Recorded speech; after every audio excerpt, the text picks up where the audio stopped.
Good morning, everyone,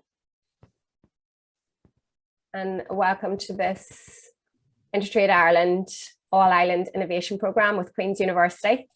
And delighted to have our speaker today, Professor Jonatan Pinkse. We're just going to allow a minute or so for everybody to get into the room, and then we will try to kick off nice and prompt.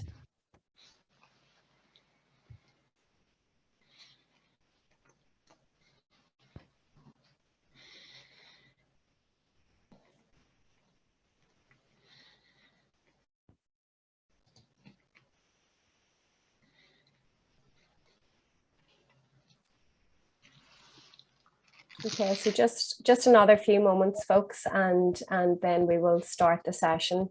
You're all very, very welcome indeed.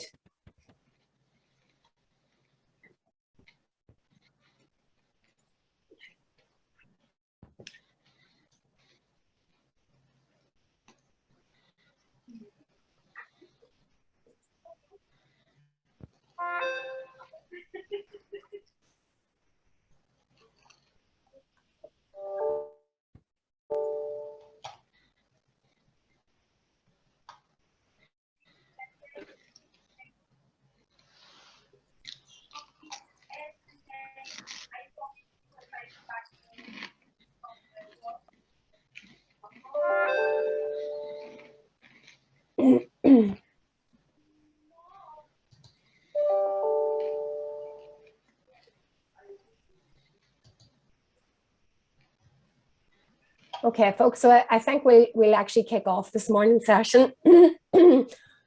For those who are a few latecomers, we will actually allow them to join just as the session moves on. First and foremost, folks, just to welcome you. My name is Joanne Mall and I work in the business engagement team here at Queen's University, and I am delighted to welcome you to this online innovation workshop, Business Model Innovation for Disruptive Technologies, delivered by Professor Jonatan Pinkse from the University of Manchester as part of the All-Ireland Innovation Programme with InterTradeIreland. It's always a tongue twister. We at Queen's are really pleased to collaborate with 3 other university partners to deliver this programme of innovation talks and masterclasses. The 3 partners are University College Cork, NUI Galway, and our newest partner, Trinity College Dublin. The InterTradeIreland All-Ireland Innovation Programme has been running for over 10 years, and we've been delighted to be a part of that. It has been a huge privilege to help to inspire a huge number of SMEs to adapt and to use innovation as a tool for growth and development in their organisations. And I have no doubt that today's event will inspire also. And before I introduce Professor Pinkse, I'd just like to outline the format of this morning's event. Jonatan's main presentation will run through until approximately 10:40 a.m. We will then spend the remainder of the session taking questions from you, the audience, and we will endeavour to get through as many as possible. Please submit your questions via the Q&A box or the chat box on your screen throughout the session, or even better, use the raise your hand function and unmute yourself to ask the question yourself when directed and when we get to that session. So you'll have 2 opportunities to ask questions: either pop them in the chat function throughout the presentation, or wait until the Q&A session at about 11:15, whereby you can ask a question either verbally yourself or through the chat function again. And we aim to finish up promptly at 11 a.m. So this now brings me to the official introduction of our speaker. Jonatan Pinkse is Professor of Strategy, Innovation and Entrepreneurship and the Executive Director of the Manchester Institute of Innovation Research in the Alliance Manchester Business School in the University of Manchester. His passion is innovation and sustainability. He is a regular speaker on topics related to strategy and innovation for net zero and sustainability, business model innovation for disruption, and managing the green transition and sharing platforms. In his research, Jonatan analyses how firms make strategic decisions to create a sustainable economy and deal with tensions between issues and actors. He investigates opportunities and barriers for firm adoption of disruptive and sustainable technologies from cognitive, organizational, and institutional perspectives. In his spare time, Jonatan is a keen ultra runner, exploring the fells of the Lake District and Yorkshire Dales, sometimes getting lost on the way. But as he says himself, that's part of the joy. In today's seminar, folks, Professor Pinkse will explain how business model innovation can help in bringing disruptive technologies to the market. Based on his recently developed Circle framework, he will illustrate how you can use a combination of tactics to let customers see all the many benefits that disruptive technologies might bring to them. And so without further ado, I'll hand you over to Jonatan to kickstart today's workshop, Business Model Innovation for Disruptive Technologies. One last bit of housekeeping from me, just if you don't mind, throughout the first part of the session, if you could just mute your mics, please. You're more than welcome to keep your videos on, but please mute your mics until we actually get to the Q&A session. Thank you. Now I'll pass you over to Jonatan. Yes, thank you, Joanne, for the introduction. I'll share my screen. Always the most exciting part of such a presentation. Just, you can see it? We can. Okay, that's good. Then I move myself out of the way. Thank you very much for the invitation. It's a real pleasure to talk to you. I was slowly getting used to talking to audiences in rooms, and now it's back online, but that's good. It makes life easier for me in a sense because I can see my own presentation clearly in front of me. So what will it all be about today? So I will explain to you a framework that we developed based on research we did on electric vehicles, electric cars. So you'll see a lot of cars, but the framework is hopefully not just applicable to cars, because I don't think many of you will be in the business of making cars, because this is not really SME type of business. But the underlying ideas are hopefully useful. It's based on some more academic thinking, but really try to apply that. So I won't go into endless debates of what disruptive innovation is, but I will touch upon it because it is important for this talk. So I will first explain to you where we're coming from, what the framework is, and then show you some examples of how you could apply the framework. So just to start, if it works, here we go. Here we go. It is all in this presentation about one type of innovation, business model innovation, but really also linked to more technological innovation. So what are business models? We all talk about business models. It has become extremely popular, but it is still an interesting way of thinking. Okay, what is a business model actually? Why is it different? How is it different? So here you have three products. Pens, Cliff bars, and razors. So what is typically the business model that these products have in common? Back in the day, it would probably be that you can buy them in a shop. So they're being produced and then you go to a shop and this is where you buy them. But of course, that is very 1990s way of thinking. Now, if you look at such products, then the underlying business model is actually very different. What they have in common here is that they have a subscription business model, which leads to funny things because also the underwear here is a membership format, which I'm not sure if it's the most hygienic idea because you can also swap it. So you basically get your fresh pair of undies quite often each month. And this is then how it works. If you like new underwear every month, this is how it works. For the razors, it's the same thing. For the Cliff bars, I use those literally when I'm running. And I need to have a lot of those and I don't want to be without them. So this is why we push that. So the benefit for users, of course, is that they're never without their product that they like so much. But the benefit for the business is that even if users might not need more, they'll get more. So you keep on selling. So this is why many companies are pushing for subscription models, because we know that customers are not very good at stopping subscriptions. So you can make quite a lot of money out of maybe products that are not consumed at the level that customers actually need it. So what is a business model? Well, you can have endless debates about that, and there are many different views. Most common is this business model canvas that most people will probably have seen. If you do any kind of business course nowadays, it used to be all Porter's 5 forces. Now you'll get that and you get the business model canvas. So the whole idea is somehow that you have these building blocks that explain what is it that you offer. The top right corner is a lot more the marketing dimension. What is my value proposition? What do I offer to my customer? And how do I do that? What are the relationships, the channels, and so forth? On the top left, it's a lot more about how am I actually doing this? What are my activities? Who do I do it with? What are my resources, and so forth?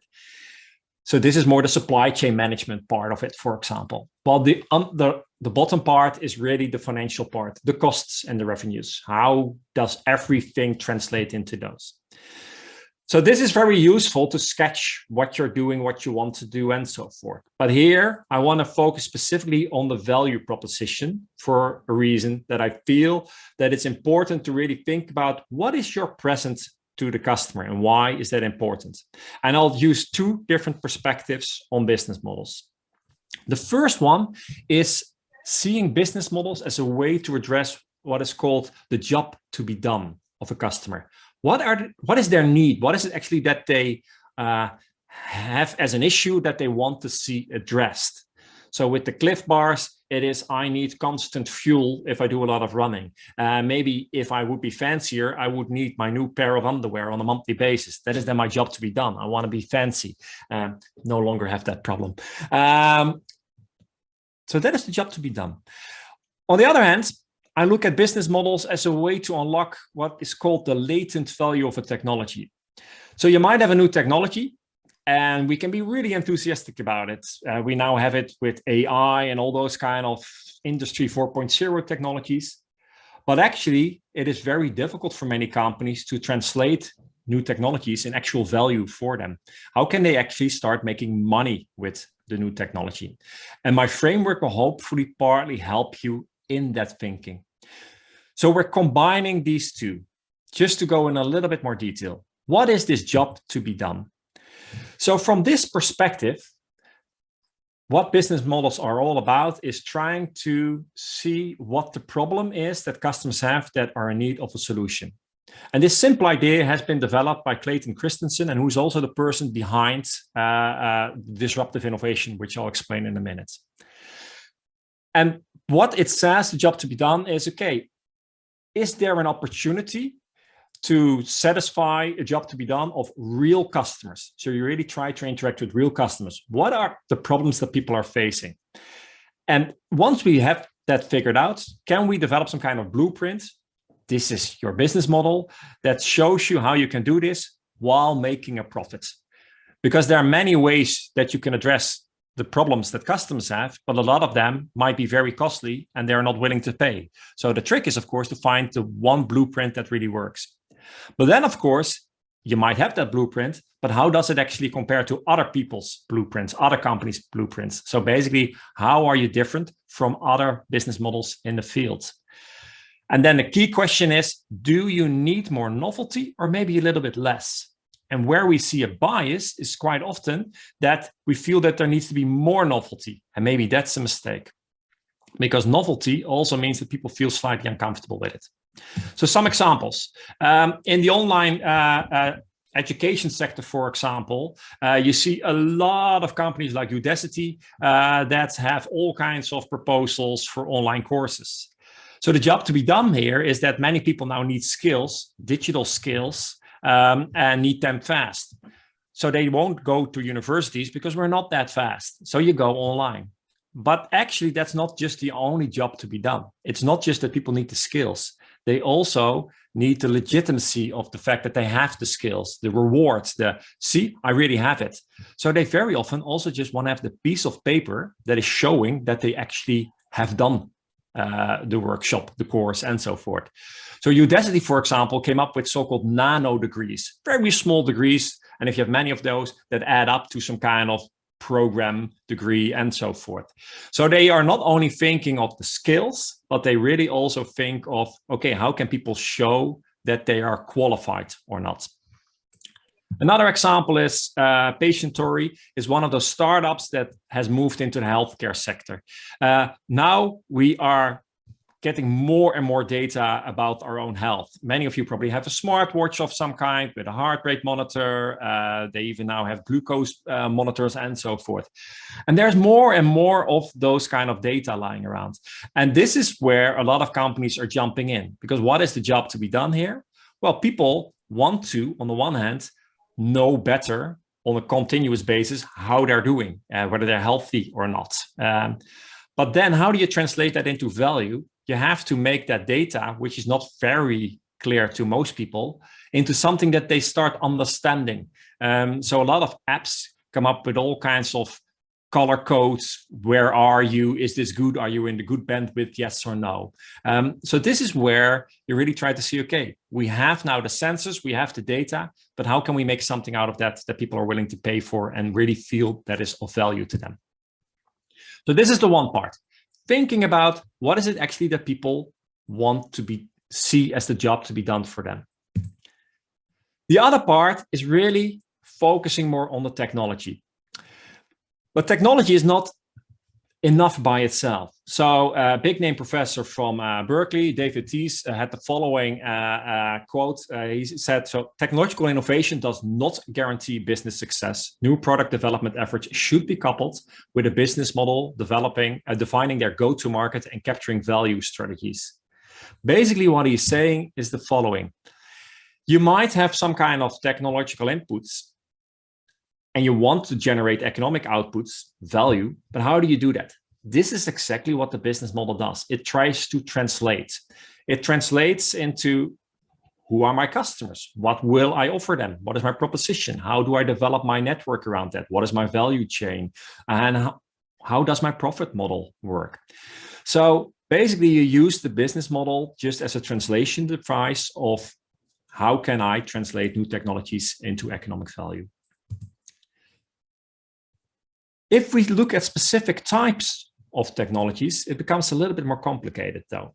And this is why I want to talk about business models for disruptive innovation. I see a typo here. I've seen this slide many times and I now see it for the first time. So for disruption or disruptive innovation, what is disruptive innovation? When we talk about disruption, we call everything disruption all the time. And lots of technologies might disrupt the market. A lot of innovations might disrupt the market. But in the academic literature, so-called disruptive innovation is quite specific. It's a specific type of innovation. And what is it? Well, there's a whole list of ideas behind it, but I want to pick up a few key aspects of what makes innovation potentially disruptive. And the first is that it basically reinvents a product by introducing new features. So something new comes in.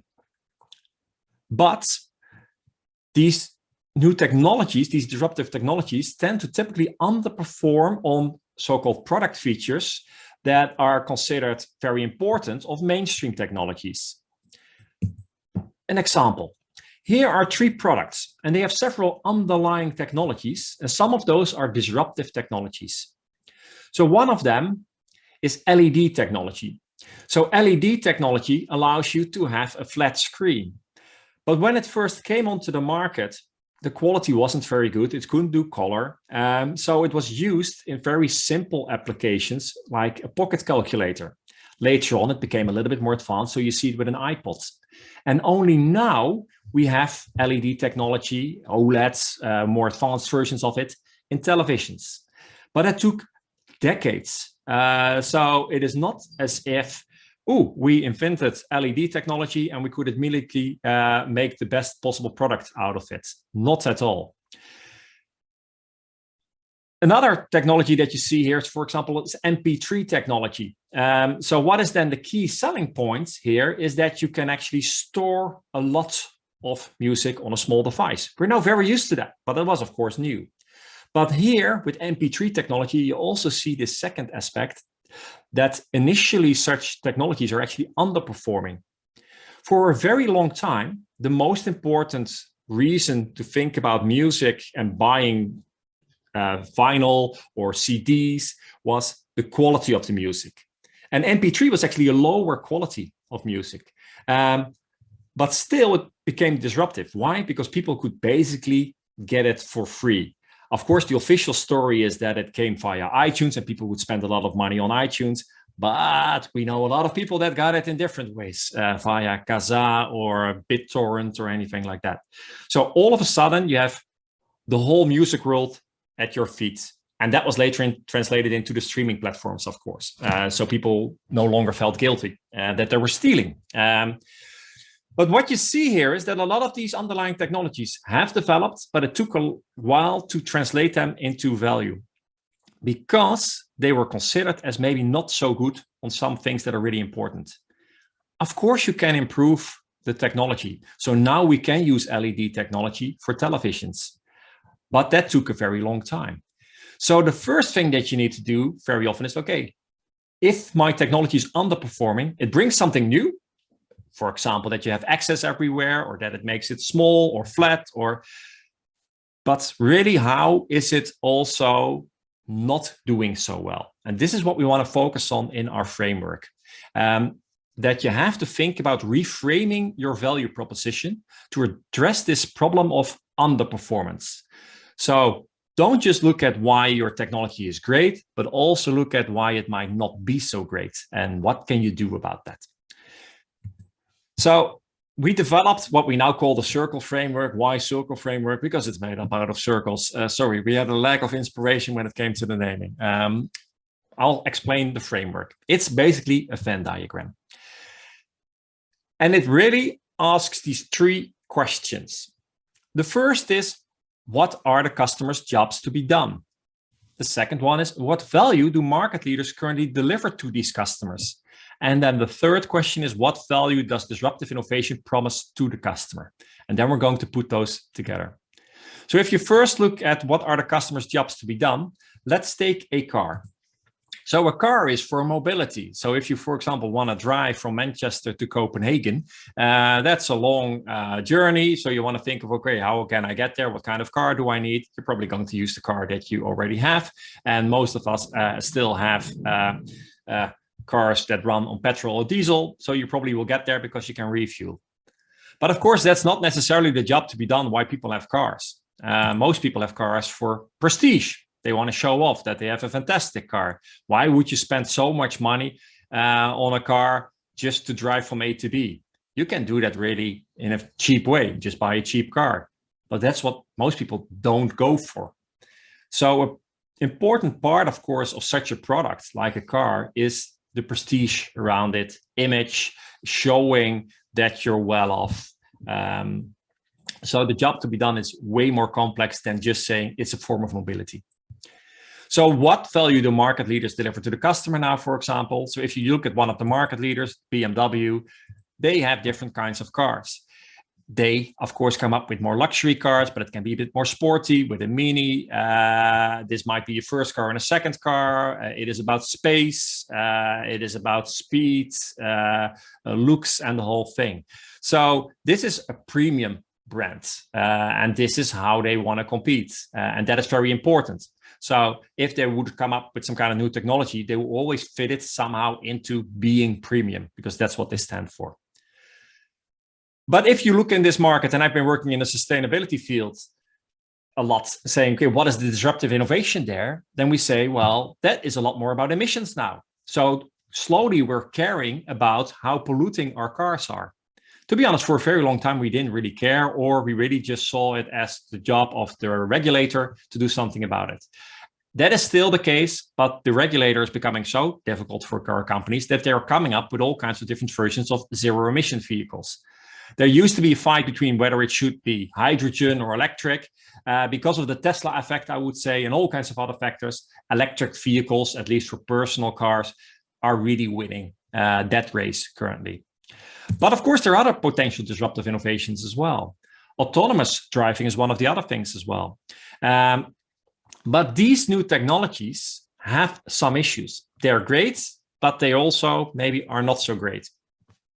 And I'll explain why and how that works and how that leads to the framework. Because if you put those in a framework, if you look at these two circles, you do them as a Venn diagram and they start overlapping, then you get what we call feature-based value proposition. The idea of having different spaces, what you have to think of when you're trying to develop your value proposition, what you want to offer to your customer. There are 7 points here, 7 areas, and there will even be more. I will explain them one by one. But it's still the underlying idea customer's job to be done, the value that the market leader delivers, and the value that disruptive innovation promises. And it leads to all kinds of points of opportunity, overshoot, untapped value, and so forth. So if we first go for the overlap between the disruptive innovation and what customers want, this is the point of superiority.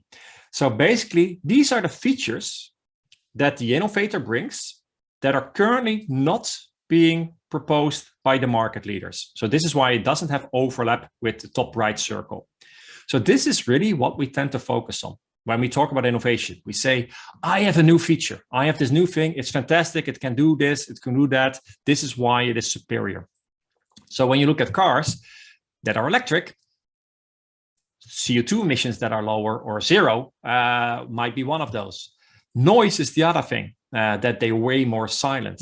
And finally, and this is really what helped Tesla a lot, is this idea of fast acceleration, so that you have something like, wow, you can go from 0 to 100 in 4 seconds or something like that. Probably not very healthy for you, but it's fantastic. It's the selling point. And this is what we tend to stress a lot. But basically, that part 6 is quite small. What is much bigger here is part 4. And this is the point of inferiority. These are actually the features where the disruptive innovation seems inferior to what the current market leaders are offering. And we tend to ignore these. Well, that is a big mistake. These are actually the most important, I would argue almost, because many people don't necessarily see what is good about a new product, but they see how it is not as good as what they currently have. And this is what you need to think of. So with electric cars, we only think about the nightmare of, oh, I can't go very far, range anxiety, I have to plan where the charges are and so forth. Because of that, yeah, I'm not going for it. Only when you have a super big fancy car with a huge battery, you might not have this problem. But a friend of mine just bought a Renault Zoe, and we had proper range anxiety recently because it was cold and then the battery wasn't doing so well, and we might not get home. And it was really cold out there, so we didn't want to get stuck. So it's still a real worry of people. The other thing, of course, is that charging still takes a lot of time, and that these cars are still more expensive than so-called regular cars. These things are improving, but it is taking time. Then the other point here is the point of parity, and these we tend to ignore as well, because actually with a lot of products, people want a product not to be different, new, novel, yes, in some way, but a lot of it should actually be exactly the same, because most customers are really conservative. They just prefer to have more or less the same thing, especially with cars, but many other products as well. I mean, for us, a car needs to look like a car. If it doesn't look like a car, we think it's ridiculous. So what does a car need to have? It needs to have proper boot space. If it doesn't have proper boot space, we don't want to go for it. So they really try to make these cars in a way that it has that. It could maybe now be bigger if they really hide the batteries. So it could become even a point of superiority. But for most of it, it's just like any other car. And then the same thing like leg space in the back and so forth. Although this is a bad example because this is Tesla Model 3 and you can't see it, but I'm a tall Dutch guy. So I don't even fit in there. My head needs to go like that. So maybe they're not doing that well with the Tesla, but that's for the aerodynamics. But this is one part that you need to think of as well. A lot of innovation is actually by making sure that your product is just like any other product. It is not standing out, but this is just because these are hygiene factors. This is just what you need to have. Then there's the point of overshoot. And this is basically what both the disruptive innovation and the market leaders typically have as a problem. That a lot of innovation is about coming up with features that later on we might say, well, these are irrelevant.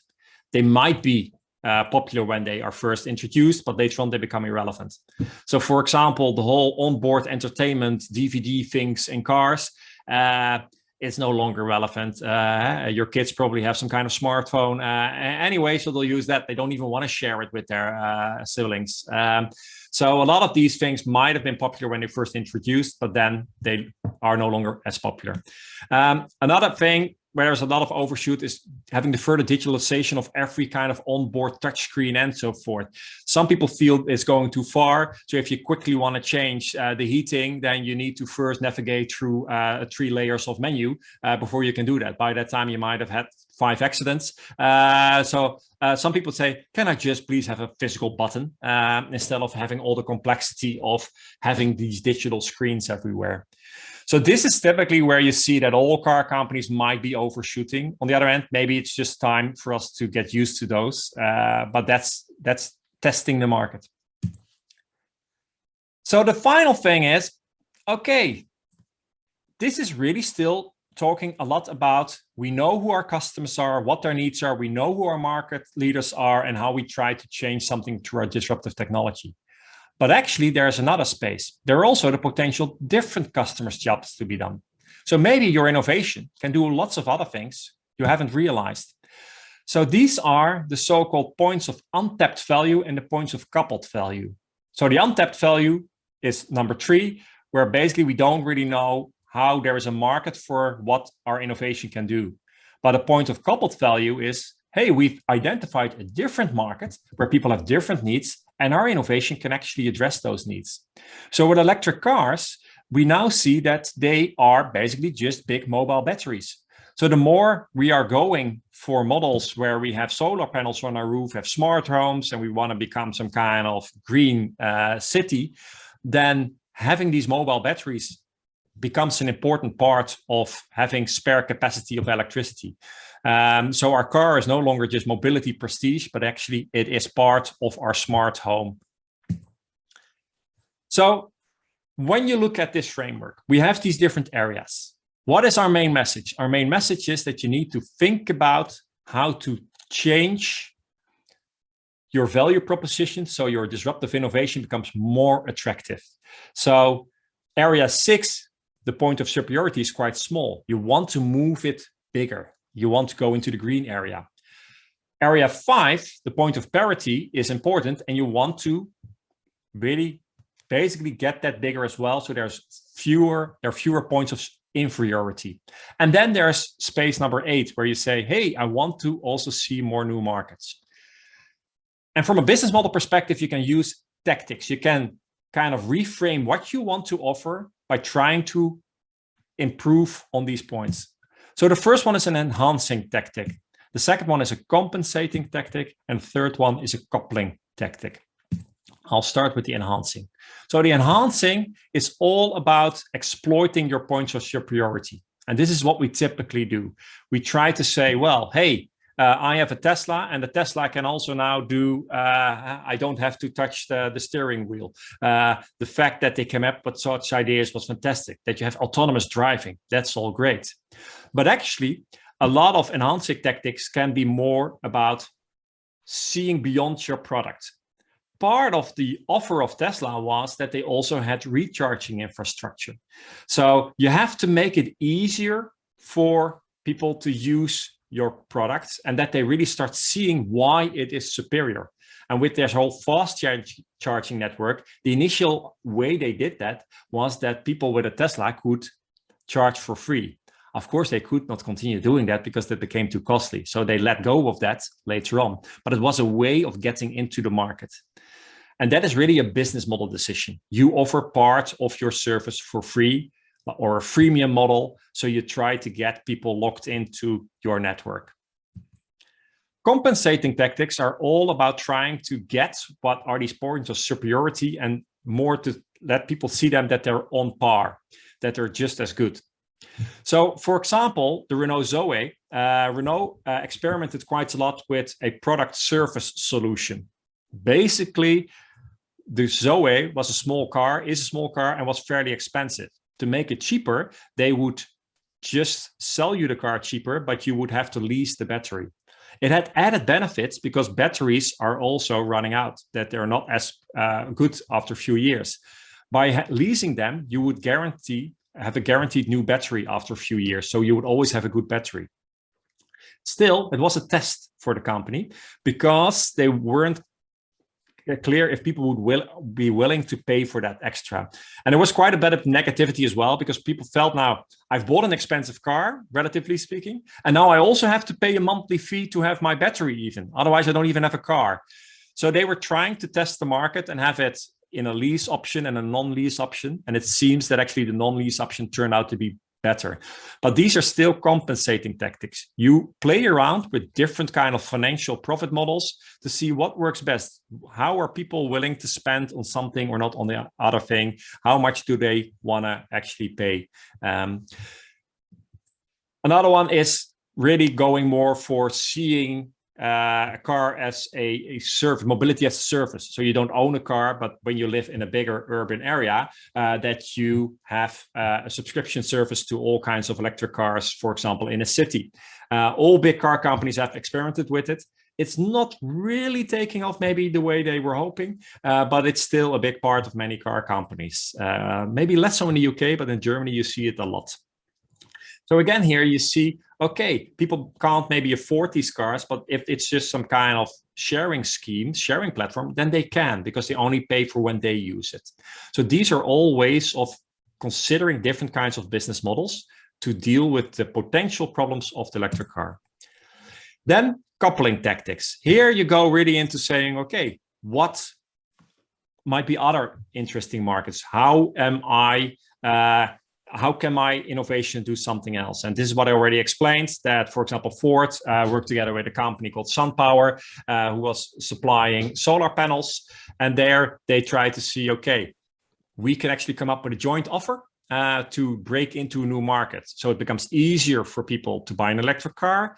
And people also see more value of their solar panels because they can charge their electric car with the solar panels. And it works in a smart way. And these are then new value propositions. And it goes really in a new direction. So that is the framework.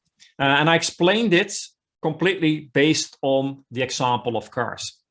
So now I would like to do very short test runs to see, okay, if you apply to different kinds of technologies, what would it mean? So I hopefully will clarify a little bit more the underlying thinking. So if I apply it first to machine learning. So my students always want to know about machine learning. They apply it to almost everything. But one of the things that they always came up with was healthcare. So if you do machine learning in healthcare, basically you have the computer running diagnostics to see if people are ill, yes or no. So what is the customer job to be done here? Well, you want to know if people have a disease, what the consequences are, and what can be done about that. Currently, we go to a hospital and you'll see a person. So the healthcare sector can diagnose, but it means that there might be waiting time, but they can communicate and comfort patients and provide explanation of why they have what has been detected. What machine learning might be in terms of disruptive innovation is that, well, you can actually really improve disease discovery because it uses way more data than can be in the head of the doctor. So in that sense, it's superior. But is it really? Basically, it could be. You can really stress well, you can reduce the waiting times and the precision. And this is really what people want to do as well. And this is why they push for it. But there is a problem as well.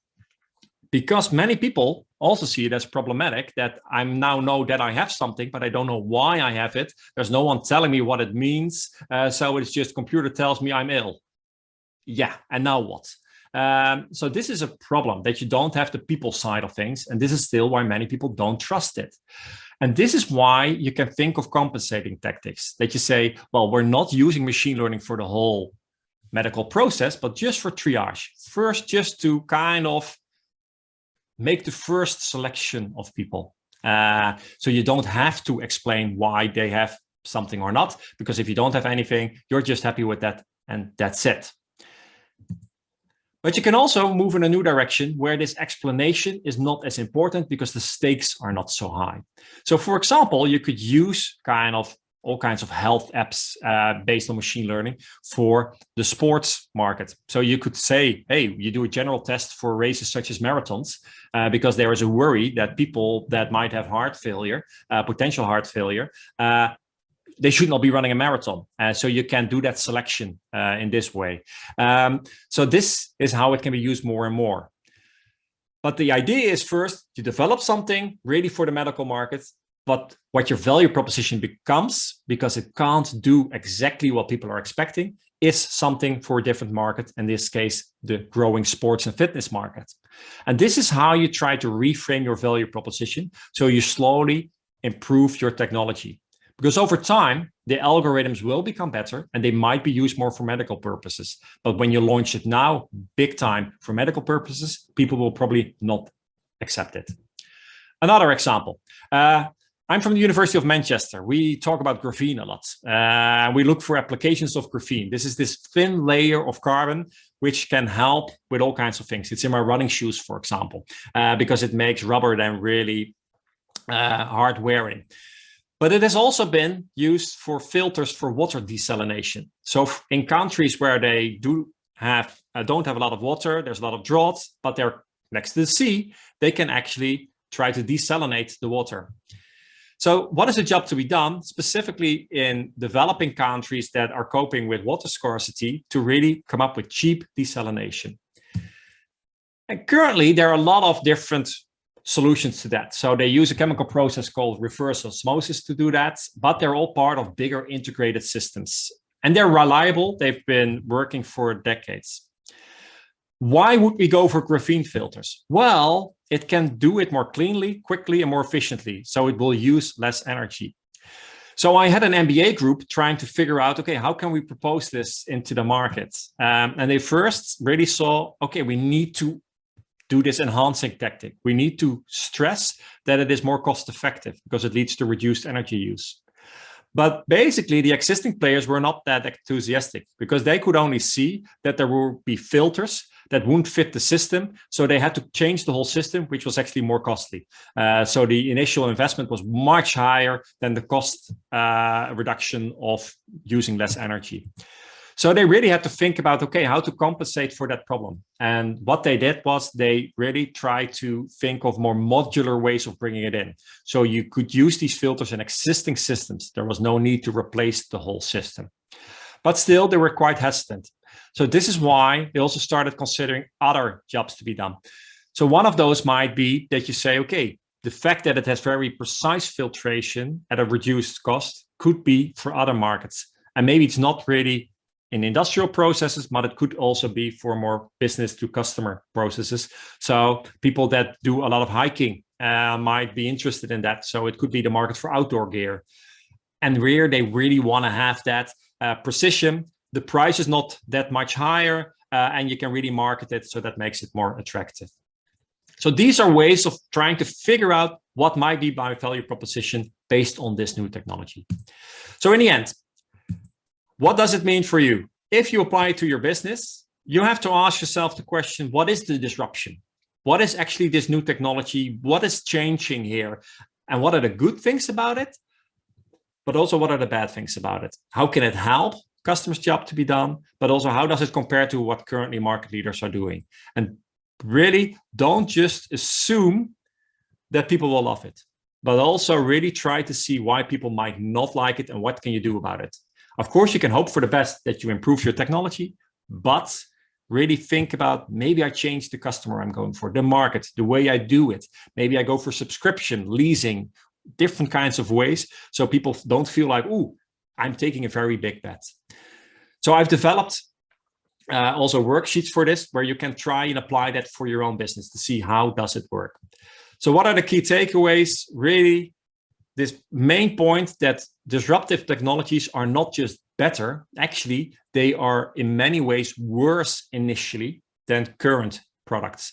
So you have to think about, okay, for the time being, when it's not yet as good as others, for many features that people are currently valuing, how can I deal with that? So reframing really can be faster than waiting for the technological breakthrough. That might happen, and eventually that will happen. But in the meantime, what can you do? And hopefully this framework will help you do that thinking. So if you have any questions or you want to have these worksheets that I just mentioned, I just made them Creative Commons. So I'm really happy to send them, that you can work with them, or a copy of the article. It has been published in California Management Review, which is not a very academic journal, so it is a bit more applied, but of course we use our academic jargon once in a while as well. So please get into contact. I'm very happy to share the work, and now I'm very happy to answer any questions. Thank you very much, Jonathan. Absolutely fascinating. We have one question just in, and for the rest of you, please take the time. We have about 15 minutes left. We have Jonathan for another 15 minutes. So if you want to ask anything, even directly related to your business and how you can apply the framework, please do so. Use this time as best as we possibly can. I have one question in here from Stefan Durand. So Shea Agassi's Better Place business received $850 million for the concept of battery leasing, and it was a big flop and an expensive mistake. What is the learning from this?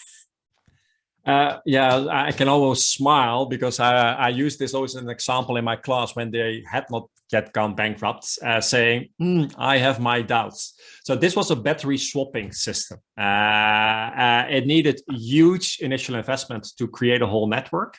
And then people also needed to change even their car. So basically, because the company had difficulty convincing car companies to make their cars ready for batteries that could be swapped, they only got Renault.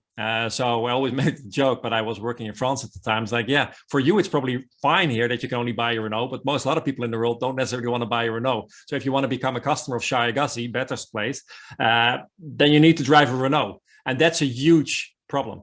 So it was a combination of having this huge initial capital expenditure that you first need a whole infrastructure before you can do it. And then that you need to get a very important partner on board, car manufacturers, and they had their doubts for probably good reasons.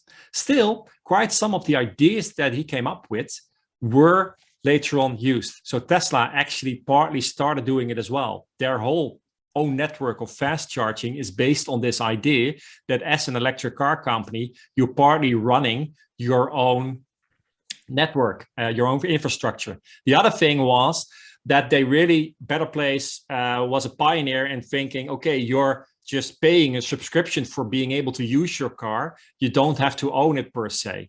That is being used by a lot of car sharing platforms.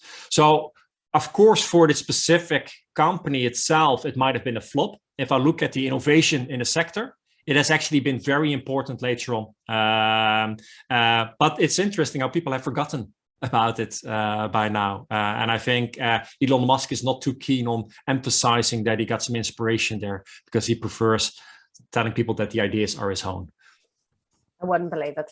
Another question in here just about actually using your framework for funding pitches. Have you seen any examples where the framework has been used for funding pitches, Jonathan? And if not, how would you implement it? No, but I think you can use it. But I've been using it in my teaching, and so I've seen it being used, but not my real funding pitches. But I used to teach high-tech entrepreneurship, and my students were using it some. And in that sense, it can work because the power of the framework is that you're no longer just showing how you're great, but you really force yourself to think about how might people perceive this? How is it not so great? And how am I actually dealing with this? So these compensating tactics, those are very important. And the broader idea of, okay, yeah, this might be the market I'm first going for, but we already might consider a pivot somewhere else, because in the end, this coupling is the pivoting what a lot of startups do.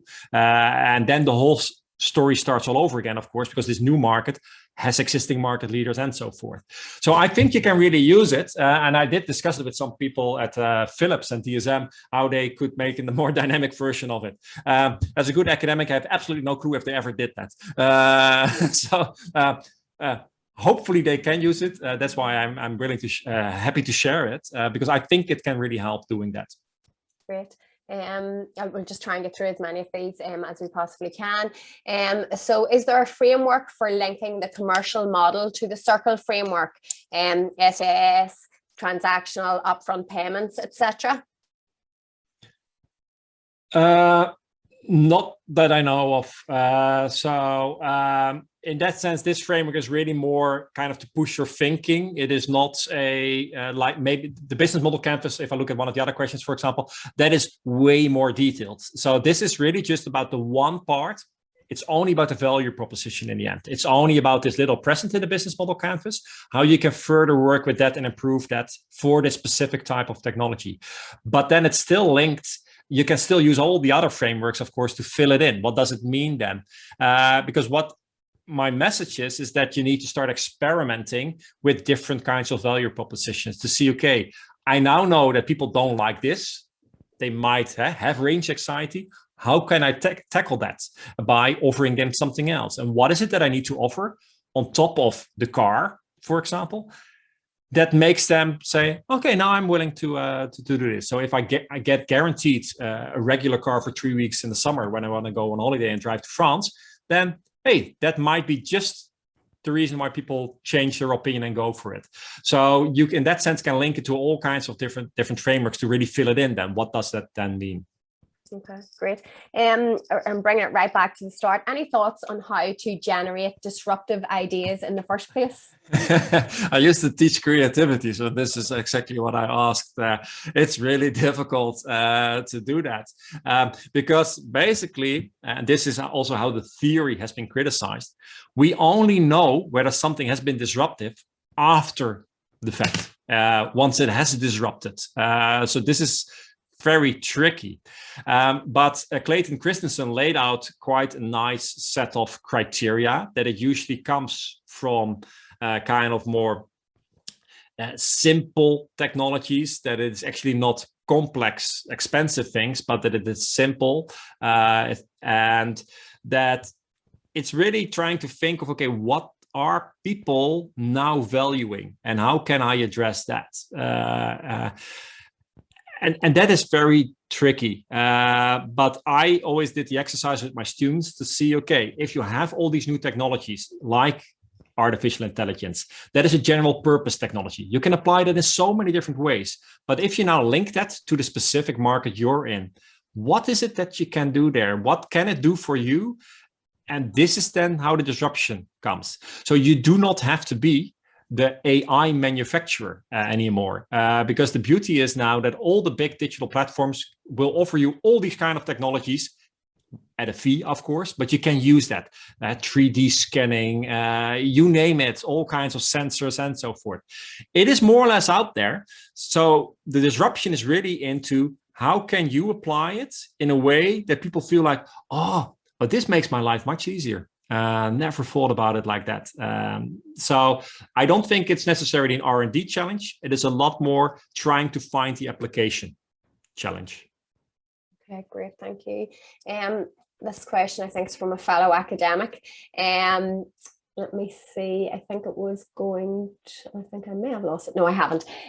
So I think it's going back to your discussion around the MBAs and your applying the model of the to the graphene water filtration. Could you elaborate on the task that you set your students? Did they engage with stakeholders, etc., and how long a period did they have to do the task? Yeah, so they only had 3 years, no, I think 6 months. But what they did in the end is they went to a big conference in Amsterdam where it was all about water management. So water desalination was one of the businesses that were there. So they could interact with a lot of the technology suppliers and the users there. So that was a fantastic way actually for them to get a lot of feedback really fast. The main problem in the end turned out to be that some of the bigger technology companies were really interested in it, but wanted to have the full intellectual property. So they said, okay, we're willing to do this, but then we need to own the whole thing. And University of Manchester was not so keen on letting it sell its main technology via an MBA group to one of the big Korean technology companies. I think it was in this case. But I think if you work with students, actually having them go to such industry conferences was a great way for them to really fast get a lot of feedback for what they had to offer. So they improved what they wanted to offer really fast by having these short 5-10 minute talks with, I don't know how many people, 50 people or something like that. So that was actually really good. On top of that, they really liked going to Amsterdam, which I liked as well, because this is where I'm from. So I could sell the city. It's like, oh, it's great, you can go there. So that was really a win-win for an MBA project. Brilliant. Jonathan, a question then. What's the difference between this framework and the value proposition canvas? It has some overlap. I used to use that with my students as well. So that really kind of tries to see what are the pains and the gains. And so there is, of course, overlap because the gains are the point of superiority more, perhaps, but that looks more at the customer. The pains are, it's just about the customer, basically. So our compensating tactics are not necessarily coming back in the value proposition canvas. So I would say that the value proposition canvas is a simplified version. In the end, I had my students choose whatever they want. Many also struggled with the value proposition canvas because they couldn't figure out what the difference was between a pain and a gain and how it related and the whole thing. So I would say, again, it complements. But it's just a different tool. And in the end, I'm not really competing with Osterwalder. He makes $1 million business out of it, and I'm not. I'm going to give you one last question. I think we have time for Jonathan, if you don't mind. So from the perspective of a car manufacturer, for example, Ford, is there lessons that they can take in identifying which disruptive technologies are best to adopt? Well, the thing is, so most of these big car manufacturers are in my top right corner. So for them to become the disruptor, I did a study years ago on that. They have the advantage that they basically can see what the startups are coming up with. And to see what works, what doesn't work. And what very often happens is the moment potential disruptors get some traction, they just buy them. So this is the most common thing. They missed the boat with Tesla. Tesla was nearly bought because Tesla nearly went bankrupt after the global financial crisis. And then they had a deal with Daimler that saved them, basically. And I think Daimler will regret that now because they basically brought into the saddle one of their main competitors now. But it's really trying to see, okay, which kind of disruptions seem to be gaining tractions among the communities of startups, and is it then interesting for them to invest in it? Because this is still how most of these car companies then operate and how most large companies operate. They're not necessarily then initiating these new ideas, but what they can do really well, and that is in academic terms called the complementary assets. They have the whole network around it. They have the existing customers. They have brand loyalty and so forth. So the moment something works on a smaller scale in a startup, they can actually scale it up. So the main thing is that big existing companies have scaling up advantages over the smaller ones. And Tesla is not the usual example of a startup. Most will not grow like that. Jonathan, I think we're going to leave it there. We're just running out of time. We want to finish up promptly. Just on behalf of InterTradeIreland, all the university partners, and in particular Queen's University, a massive thank you for this morning's seminar. I think we could go on all day. Really exciting to see the framework work. Really exciting to see how people use it in their businesses. Somebody has asked the question about getting the slide deck. Jonathan has very kindly agreed to send that on to us, along with the worksheets that we had briefly discussed. This event has actually been recorded, as well as I'm sure you all know when you joined the event. So all of those details, the slide deck, the worksheets and the recording will be circulated to all delegates. Before I finish up, can I thank everyone for attending, for your interaction, and for getting involved in the conversation and for being here. We will actually circulate a feedback survey pretty quickly today. We would really appreciate if you could take a few moments just to complete that. It's really important for InterTradeIreland and for ourselves in order to improve our events and to continue to do so. All that's left for me to do is to say a massive thank you to Jonathan for a fantastic seminar, and wish you and everyone else here a very Merry Christmas and a happy and healthy, prosperous 2022. Thank you. Thank you very much. And I see in the chat, if people want to have follow-up workshops, just contact me. I'm happy to do something either with Queens or with our own university. Absolutely. We'll definitely have a chat about that. Thanks, everyone.